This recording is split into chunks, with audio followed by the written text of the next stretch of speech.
Assalamualaikum warahmatullahi wabarakatuh. Halo Bu Sylvia dan teman-teman sekalian. Pada kesempatan kali ini, kami dari kelompok 3 akan mempresentasikan tugas fisika mekanika bab energi kinetik dan usaha. Nama saya Injil Airin, NPM 200657843. Saya Jasin Pratnya dengan NPM 200-648-2060. Halo, nama saya Regita Isar Bernanda, nomor NPM 2006-48-2041. Selamat menyaksikan.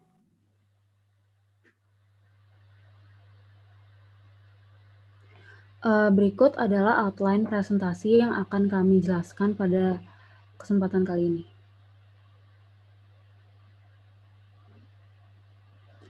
Pertama-tama kita akan membahas tentang energi. Apa sih energi itu? Energi adalah suatu kerja yang dapat dilakukan oleh gaya tertentu, misalkan gaya gravitasi, gaya elektromagnetik, dan lainnya. Contoh dari energi adalah ketika teman-teman mengangkat batu besar. Dalam hal ini, kita menyalurkan energi kepada batu tersebut, dan energi yang kita salurkan itu berpindah ke batu, sehingga batu memiliki energi dan bisa melakukan usaha. Satuan internasional untuk energi adalah Joule. Bentuk-bentuk energi ada 3, yaitu energi kinetik, potensial, dan mekanik. Dan pada kesempatan kali ini kita akan membahas tentang energi kinetik. Nah, energi kinetik adalah energi yang disebabkan oleh gerak suatu benda yang memiliki massa atau berat. Semua benda yang memiliki pergerakan dan dengan kecepatan memiliki energi kinetik, sedangkan semua benda yang diam itu nggak ada energi kinetiknya karena nggak ada kecepatannya. Nah, berikut adalah rumus dari energi kinetik, yaitu EK sama dengan setengah mv kuadrat. Dari rumus tersebut, kita bisa menyimpulkan ketika benda bergerak semakin cepat, maka energi kinetiknya juga semakin besar karena EK dan V itu berbanding lurus. Demikian juga jika massa benda semakin besar, EK-nya juga akan semakin besar pula karena EK dan M itu berbanding lurus. Lalu kita akan membahas tentang usaha. Usaha atau yang dilambangkan dengan W adalah gaya yang dilakukan untuk memindahkan benda sejauh perpindahannya. Usaha terjadi ketika energi dipindahkan dari suatu sistem ke sistem yang lain. Energi yang ditransfer ke benda tersebut adalah kerja positif, sedangkan energi yang ditransfer dari benda adalah kerja negatif. Rumus atau bentuk umum dari usaha adalah W sama dengan F dikali S. Berikut adalah foto-foto tentang contoh usaha. Yang pertama atau yang A ada usaha negatif. Usaha negatif itu usaha yang diberikan oleh gerobak kepada anak tersebut. Lalu yang B adalah usaha positif. Usaha positif itu usaha yang diberikan oleh kuda kepada gerobak tersebut sehingga gerobaknya bisa berjalan. Lalu yang ketiga adalah usaha nol.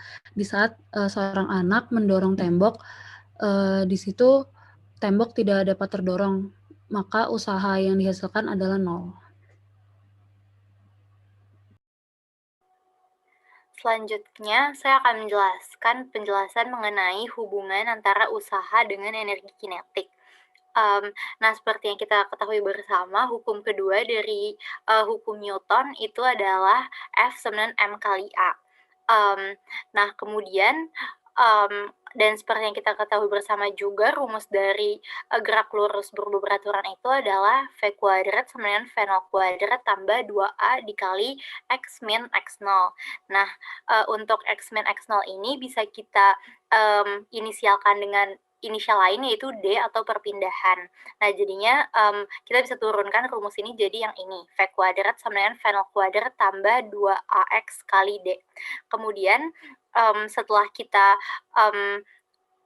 pindah-pindahkan koefisien dan konstanta yang ada di sini, maka dari itu kita akan mendapatkan rumus di sini yaitu setengah mv kuadrat dikurang setengah mv0 kuadrat sama dengan fx kali d. Nah, seperti yang kita bersama seperti yang kita ketahui bersama, dari penjelasan teman saya tadi, untuk rumus W itu adalah F dikali S. Nah, S itu adalah perpindahan. Nah, maka dari itu, rumus dari usaha atau W adalah Fx kali D. Nah, untuk rumus usaha apabila terdapat sudut yang berada di antara gaya dan perpindahannya, nah maka dari itu kita dapat ketahui bahwa rumus dari usaha itu adalah F dikali D dikali cos pi atau theta. Nah, rumus ini itu bisa kita turunkan juga menjadi W sama dengan F dot D. Nah, ini itu adalah dot atau scalar product. Nah, energi yang ditransfer itu akibat adanya gaya. Kemudian rumus yang ini tuh dapat digunakan ketika gaya konstan dan benda berbentuk seperti partikel yang kaku, kemudian usaha dapat bernilai positif atau negatif. Untuk gambar di sini menjelaskan bahwa apabila gaya tegak lurus dengan arah perpindahan, yang pink ini adalah gayanya dan yang ke kanan ini adalah perpindahannya, maka dari itu karena ini 90 derajat, maka dari itu usahanya itu 0 karena seperti rumus yang sebelumnya, W sama dengan FD kali cos pi. Nah, kalau cos 90 itu kan 0, jadi usahanya 0. Nah, untuk apabila energi kinetik awalnya itu kecil, maka dari itu akan mempengaruhi usahanya juga. Tapi tetap positif usahanya dan energi kinetik dan kecepatannya akan semakin bertambah. Kalau misalkan energi kinetik finalnya besar, maka dari itu juga akan mempengaruhi usaha dan D-nya pun akan semakin besar juga. Kemudian untuk gaya yang lebih dari satu, terdapat 2 cara untuk menghitung usahanya. Yang pertama, menghitung usaha gaya masing-masing terlebih dahulu, baru kemudian menambahkan totalnya. Dan yang kedua itu menggunakan vektor gaya total atau Fnet untuk mencari usaha total. Kemudian kita masuk ke teorema usaha energi kinetik, di mana berbunyi delta K sama dengan energi kinetik final dikurang energi kinetik inisial, sama dengan W. Nah, seperti di turunan rumus yang tadi, ya pokoknya di sebelumnya tadi itu bahwa delta K itu sama dengan W. Jadi di sini bisa kita simpulkan juga seperti itu, di mana perubahan energi kinetik pada suatu partikel sama dengan total usaha yang dialami oleh suatu partikel. Kemudian teorema ini juga berbunyi energi kinetik sama dengan energi inisial tambah usaha. Catatannya adalah teorema ini dapat digunakan untuk usaha yang bernilai positif maupun negatif. Selanjutnya akan dilanjutkan oleh teman saya. Selanjutnya ada usaha akibat gaya gravitasi. Nah, usaha akibat gaya gravitasi itu dirumuskan dengan MGD cos theta. Untuk benda yang naik, karena dia cosnya 180, jadi dia minus MGD. Kalau benda yang turun, karena dia cos 0 derajat, jadi dia plus MGD. Sebenarnya ini, kalau misalnya gravitasi kan kita tahu kalau gravitasi itu dia mengarahnya ke bawah. Jadi kalau misalnya bendanya itu naik, maka dia melawan arah gravitasi sehingga dia negatif. Next. Nah, usaha mengangkat atau menurunkan benda dengan mengaplikasikan gaya ke atas itu dirumuskan dengan delta energi kinetik yang sama dengan WA ditambahin WG. Sedangkan untuk benda stasioner karena dia bendanya tetap, jadi K kinetik di F sama dengan kinetik di I sama dengan 0. Jadi WA ditambahin WG sama dengan 0 sehingga WA sama dengan minus WG. Jadi WA sama dengan minus MGD cos theta.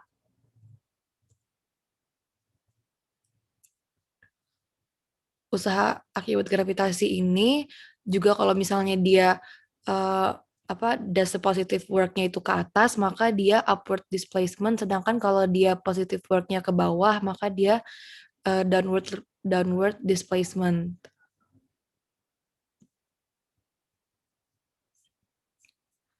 Nah, sekarang usaha akibat gaya Gaya pegas itu didefinisikan dengan gaya variabel yang dihasilkan oleh suatu benda pegas.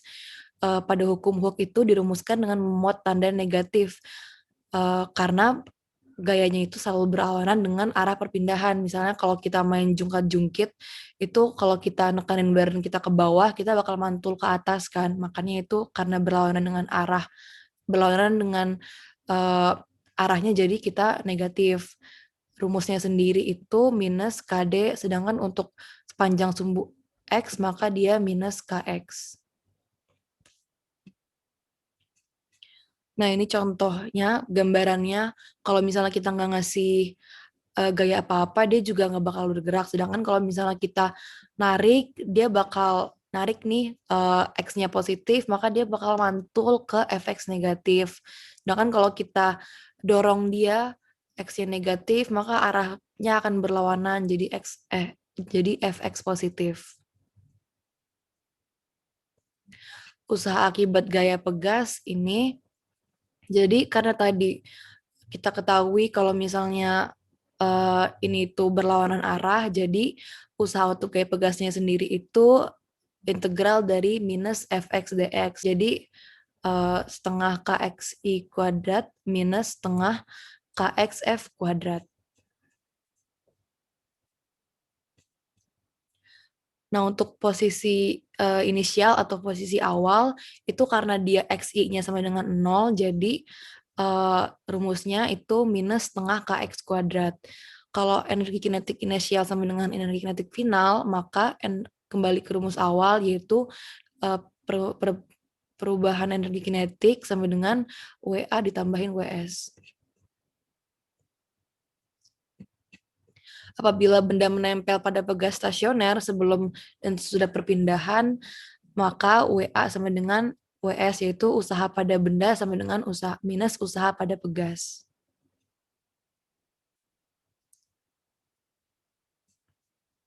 Selanjutnya akan dijelaskan oleh teman saya. Lalu di sini saya akan melanjutkan membahas usaha akibat gaya variabel umum. Pertama-tama saya akan membahas tentang one-dimensional analysis. Sesuai dengan namanya, di sini hanya akan ada satu dimensi.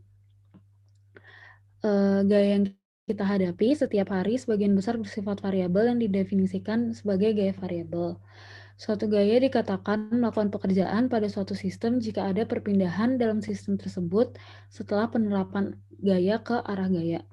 Dalam kasus gaya variabel diperlukan hubungan untuk menghitung usaha yang dilakukan.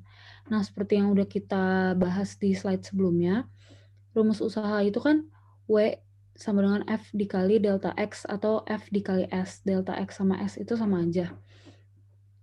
Nah, dalam kasus gaya tersebut saya mengkaitkan dengan kasus gaya pegas. Gaya pegas itu rumusnya Fs sama dengan min K dikali X, di mana gaya yang bekerja pada benda apapun yang menempel pada pegas horizontal dapat dihitung dengan rumus tersebut. Lalu dari kedua rumus tersebut kita bisa melihat bahwa gaya itu sebanding dengan perpindahan benda dari posisi kesetimbangan.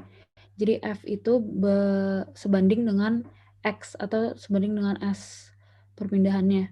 Maka gaya yang bekerja setiap saat selama kompresi dan perpanjangan pegas akan berbeda. Jadi gaya yang bekerja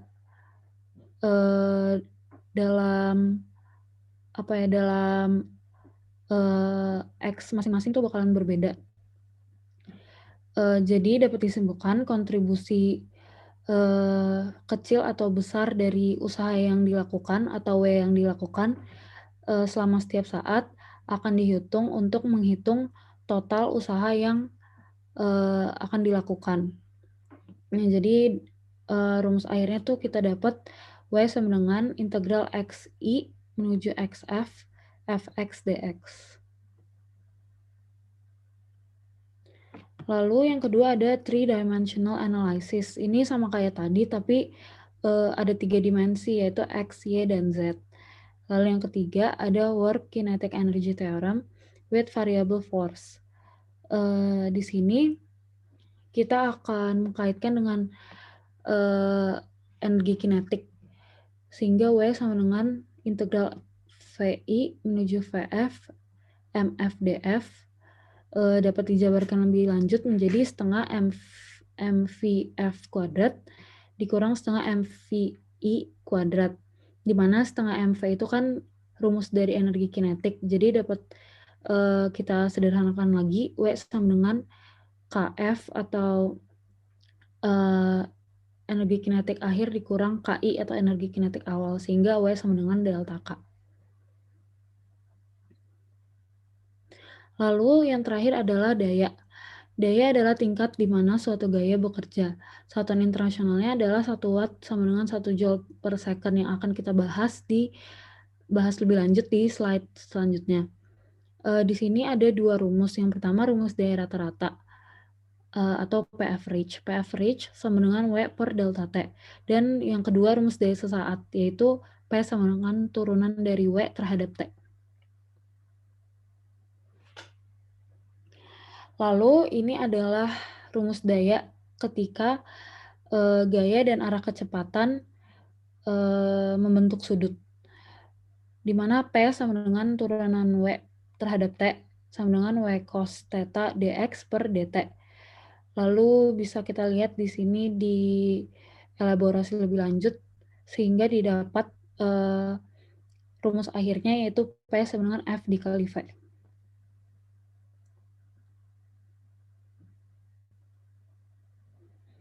Lalu ini adalah satuan umum yang digunakan oleh daya. Yang pertama ada watt atau sama dengan 1 watt sama dengan 1 joule per second atau sama dengan 0,738 foot pound. Lalu yang kedua ada horsepower atau HP yang setara dengan 550 foot pound atau 746 watt. Terus yang terakhir ada 1 kilowatt hour atau 1 kWh, itu setara dengan 10 pangkat 3 watt dikali 3600 second atau sama dengan 3,6 mJ megajoule.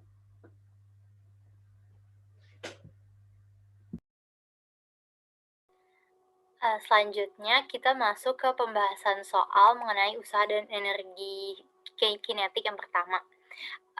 Di sini tertulis bahwa terdapat 2 buah benda yang tersusun seperti tampak pada gambar di samping yang seperti ini. Diketahui M besarnya itu adalah 2 kg dan pegas memiliki konstanta pegas 200 Newton per meter. Keadaan kedua benda adalah diam dan pegas tidak tertekan atau tertarik. Soal yang pertama itu yang A adalah tentukan besar energi kinetik dari kedua benda tersebut saat benda yang tergantung bergerak ke bawah sejauh 10 cm. Untuk yang B itu tentukan seberapa jauh benda yang tergantung akan turun sebelum berhenti. Nah, jadi untuk solusinya kita bisa tulis diketahuinya terlebih dahulu seperti ini. Jadi massa M tadi seperti pada soal adalah 2 kg, kemudian konstanta pegas atau K kecilnya itu 200 Newton per meter dan gravitasi atau G kecilnya itu adalah 9,8 meter per second kuadrat dan kedua balok sedang berada di dalam keadaan diam. Untuk solusi yang A itu tadi ditanya bahwa energi kinetik kedua balok apabila balok 2M besar itu pada H sama dengan 0,1 meter itu berapa. Nah, jadi kita bisa simpulkan dari soal ini itu kalau misalnya si X pada pegas itu juga 0,1 meter. Nah, karena tidak ada gaya eksternal lain, maka kita menggunakan hukum energi, kekekalan energi yang EM0 sama dengan EM1. Jadi karena di sini ada pegas pada sistem, jadi kita juga menambahkan energi pegas pada hukum kekekalan energi yang kita gunakan di soal ini. Jadi energi potensial 0 ditambah energi kinetik 0 tambah energi pegas 0 sama dengan energi potensial 1 ditambah energi kinetik 1 ditambah energi pegas 1. Nah, yang di sebelah kiri ini semuanya 0 karena tadi bisa kita ketahui bersama dalam keadaan diam. Kemudian yang satu ini sudah bergerak karena tadi pada soal H sebenarnya 0,1 meter. Nah, maka dari itu kita masukin aja EP rumusnya kan MGH, kemudian M-nya ini 2 M besar, dan di sini ada minus karena tadi arahnya ke bawah si balok yang tergantung tadi, ditambah Eka 1 tambah setengah KX kuadrat. Nah, ini yang di sini tuh yang dicari adalah Eka 1-nya. Kemudian setelah ke kiri dan ke kananin, konstanta dan variabelnya jadinya Eka 1 sama dengan 2M dikali 9,8 dikali 0,1 kurang setengah dikali 200 kali 0,1 kuadrat. Nah, kemudian terus dimasukin juga yang besarnya tadi 2 seperti pada soal, dan setelah itu 3,92 Joule dikurang 1 Joule jadinya, dan hasilnya adalah 2,92 Joule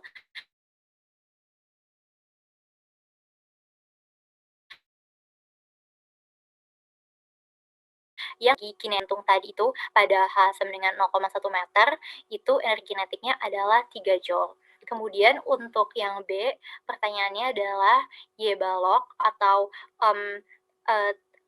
besar turunnya si balok 2M ini ketika turun sebelum berhenti. Nah, kita bisa menyimpulkan dari pertanyaan ini bahwa Eka 1-nya itu sama dengan 0 karena EP dalam keadaan maksimal. Nah, jadi kita gunakan lagi hukum kekekalan energi.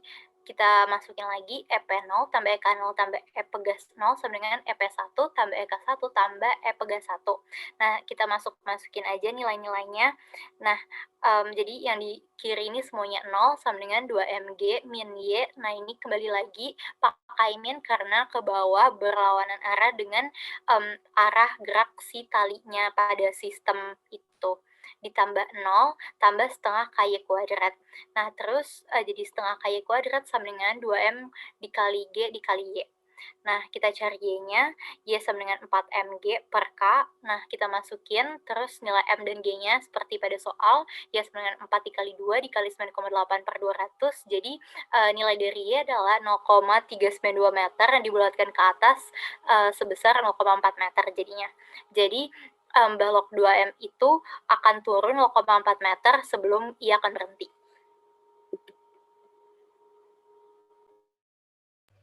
Lalu selanjutnya saya akan membahas contoh soal nomor 2. Suatu benda dengan berat 50 kg didorong dengan berat 200 Newton searah horizontal. Lantai di bawah benda ini lurus atau tidak ada perubahan elevasi, tetapi memiliki koefisien gesekan statis sebesar 0,35 dan koefisien gesekan kinetis sebesar 0,3. Di sini kita disuruh untuk menentukan 3 hal. Yang pertama, apakah benda ini akan bergerak? Yang kedua, besar gaya gesek saat benda bergerak. Dan yang ketiga, percepatan benda tersebut.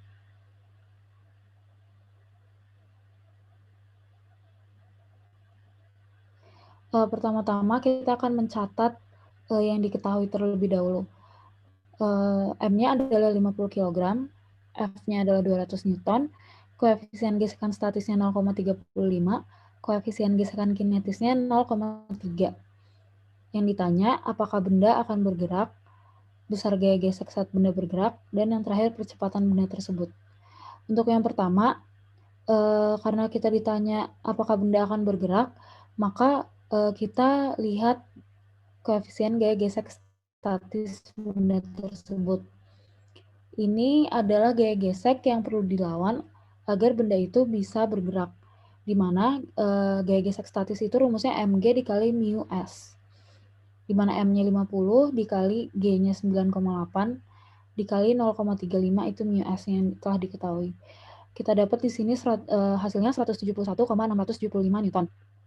Karena gaya yang diberikan pada benda melebihi gaya gesek statis, maka benda tersebut bergerak. Lalu yang kedua, ini caranya mirip-mirip sama yang pertama, tapi di sini bedanya gaya gesek saat benda sedang bergerak, sehingga kita memakai koefisien gesekan kinetis. Rumusnya sama, Fs sama dengan mg dikali mu k, sama dengan 50 dikali 9,81 dikali 0,3. Didapatkan hasil akhirnya 147,15 N. Lalu yang ketiga, itu diminta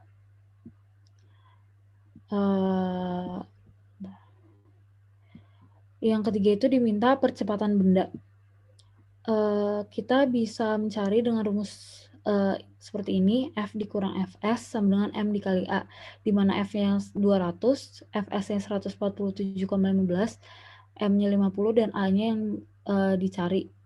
Sehingga A-nya bisa dipindah ke sisi kiri, menjadi A sama dengan 200 dikurang 147,15 per 50. Dan didapat A-nya adalah 1,057 M per S kuadrat. Nah, sekarang pembahasan soal nomor 3.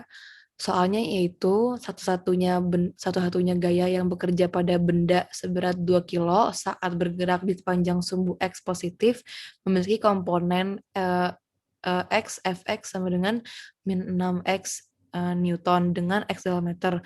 Kecepatan pada X-nya 3 meter yaitu 8 meter per second. Nah, soalnya A, berapa kecepatan benda pada X sama dengan 4 meter, dan B, pada nilai positif berapakah benda akan memiliki kecepatan 5 meter per second. Next.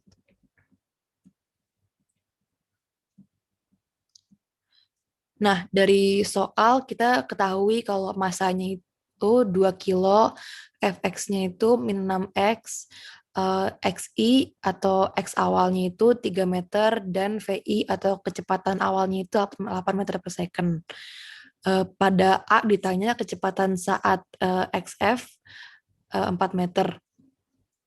Nah, seperti yang kita ketahui kalau rumus usaha itu integral dari Fx dx.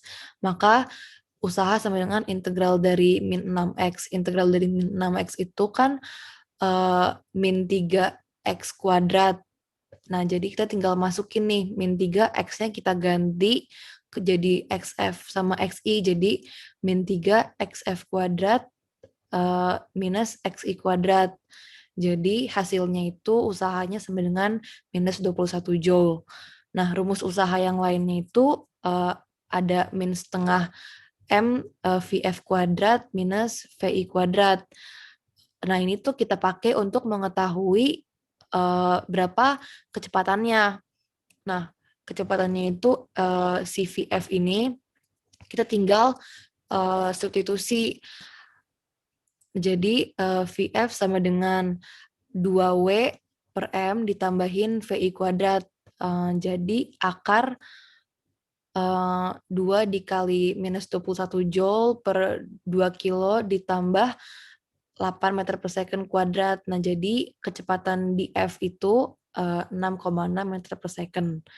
Nah, soal yang B, lanjut kita soal yang B, XF saat kecepatannya itu 5 meter per second. Kita pakai rumus yang W sama dengan delta NV kinetic, yaitu dari soal yang di atas, yaitu dari persamaan yang di atas kita dapat kalau W-nya itu kan integral dari min 6x ya, jadi min 3 xf kuadrat min xi kuadrat sama dengan rumus yang kedua yaitu setengah meter Vf kuadrat min Vi kuadrat. Nah, ini juga tinggal kita masukin dan kita putar persamaannya jadi XF sama dengan akar min M per 6 dikali Vf kuadrat per Vi kuadrat tambah Xi kuadrat. Yaitu kalau kita masukin persamaannya, jadi hasilnya